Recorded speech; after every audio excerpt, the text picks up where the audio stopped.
Cəmiyyətdə fəaliyyət göstərən Özəl Bağça və İnkişaf Mərkəzinin rəhbəri İlahə Əliyeva ilə bağlı yayılan görüntülər cəmiyyətdə haqlı narazılıq və geniş müzakirələr doğurub. Sosial şəbəkələrdə paylaşılan videoda onun sükan arxasında təhlükəsizlik kəmərindən istifadə etmədən yol hərəkəti qaydalarına açıq şəkildə etinasız yanaşdığı aydın görünür. Bu isə təkcə bir qayda pozuntusu deyil, eyni zamanda ictimai məsuliyyətin nümayişkaranə şəkildə görməzdən gəlinməsidir. Əldə olunan məlumata görə məsələ ilə bağlı Baş Dövlət Yol Polisi tərəfindən araşdırma aparılır. Lakin burada əsas diqqət çəkən məqam təkcə hüquqi tərəf deyil, cəmiyyət üçün daha düşündürücü olan məhz bu davranışın müəllimin, daha doğrusu uşaqlara tərbiyə və davranış modeli aşılayan bir bağça rəhbərinin nümunəvi olmalı olduğu halda əksinə məsuliyyətsiz davranışı sərgiləməsidir.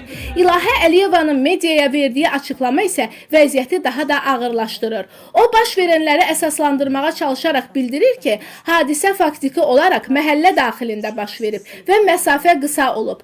Lakin bu cür argumentlər nə hüquqi, nə də mənəvi baxımdan qəbul ediləndir. Yol hərəkəti qaydaları məsafədən və ya ərazinin məhəllə olub olmamasından asılı olaraq dəyişmir. Qaydalar hamı üçündür və hər şəraitdə tətbiq olunmalıdır. Daha narahat edici məqam isə odur ki, bu davranışa görə üzr istəmək və ya məsuliyyəti qəbul etmək əvəzinə məsələni düşmənçilik kimi təqdim etmək cəhdidir. Bu tənqiddən yayınmaq üçün istifadə olunan köhnə və təsirsiz bir yanaşmadır. Halbuki cəmiyyətin reaksiyası şəxsi hücum deyil, açıq-aşkar qayda pozuntusuna verilən haqlı ictimai qiymətdir. Belə hallar bir daha göstərir ki, problem təkcə qaydanın pozulmasında deyil, həm də bu pozuntunun dərk edilməməsindədir. İctimai mövqe sahibi olan şəxslər, xüsusilə də uşaqlarla işləyən davranışları ilə nümunəvi olmalıdırlar. Əks halda bu cür məsuliyyətsizlik yalnız fərdi deyil, ictimai təhlükə yaradır və yanlış davranışın normallaşmasına zəmin hazırlayır. Biz də Milli TV olaraq cəmiyyətin belə hallara qarşı daha sərt mövqe nümayiş etdirməsinin tərəfindəyik. Qanun qarşısında hamının bərabər olduğu prinsip yalnız kağız üzərində deyil, real həyatda da öz əksini tapmalıdır. Çünki məsuliyyətsizliyə göz yummaq onu dolayısı ilə təşviq etmək deməkdir. Utanmasan oynamağa nə var ki?